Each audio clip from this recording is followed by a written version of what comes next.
தமிழ்நாட்டில் எஸ்ஐஆர் பணிக்கு பிறகு நாளை மறுநாள் வரைவு வாக்காளர் பட்டியல் வெளியிடப்பட உள்ள நிலையில் விடுபட்ட தகுதியான வாக்காளர்கள் என்ன செய்ய வேண்டும், புதிதாக பெயர் சேர்க்க என்ன செய்ய வேண்டும் என்பது குறித்து தற்போது பார்க்கலாம். வாக்காளர் பட்டியல் சிறப்பு தீவிர திருத்த பணிக்கு பிறகு தமிழ்நாட்டில் சுமார் 1 கோடி வாக்காளர்கள் நீக்கப்பட்டுள்ளதாக தகவல்கள் தெரிவிக்கின்றன.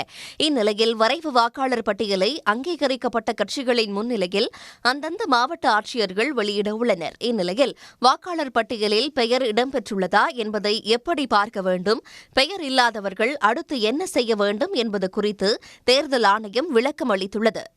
வரைவு வாக்காளர் பட்டியலில் பெயர் இருக்கிறதா என்பதை தேர்தல் ஆணையத்தின் voters.eci.gov.in இணையதளம் மற்றும் தமிழ்நாடு தலைமை தேர்தல் அதிகாரியின் இணையதளத்தில் வாக்காளர் அடையாள அட்டை எண்ணை உள்ளீடு செய்து தெரிந்து கொள்ளலாம். வரைவு வாக்காளர் பட்டியலில் விடுபட்டவர்களின் பெயர்களை அந்தந்த மாவட்ட தேர்தல் அதிகாரிகளின் இணையதளங்கள் மூலம் அறியலாம்.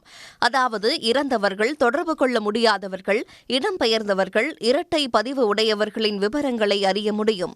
பெயர் நீக்கப்பட்டவர்கள் அல்லது புதிதாக விண்ணப்பிக்க விரும்புவோர் படிவம் 6 பூர்த்தி செய்து தங்கள் BLO-விடம் வழங்கலாம் அல்லது தேர்தல் ஆணைய இணையதளத்தில் பதிவேற்றம் செய்யலாம். வரைவு வாக்காளர் பட்டியலில் பெயர் இல்லாதவர்கள் டிசம்பர் 19 முதல் ஜனவரி 18 வரை ஆட்சேபங்கள் குறித்து தெரிவிக்கலாம். வரைவு வாக்காளர் பட்டியலில் பெயர் இடம்பெற்றவர்கள் முகவரி மாற்றம் செய்ய மற்றும் தொகுதி மாற படிவம் 8 பூர்த்தி செய்து சமர்ப்பிக்கலாம். புதிய விண்ணப்பங்கள் அனைத்தும் பரிசீலனை செய்யப்பட்டு தகுதியானவர்களின் பெயர்கள் பிப்ரவரி 17ஆம் தேதி வெளியிடப்படும் இறுதி வாக்காளர் பட்டியலில் சேர்க்கப்படும் என தேர்தல் ஆணையம் தெரிவித்துள்ளது. உடனுக்குடன் செய்திகளை தெரிந்து கொள்ள சன் நியூஸ் பெல் ஐகானை கிளிக் பண்ணுங்க.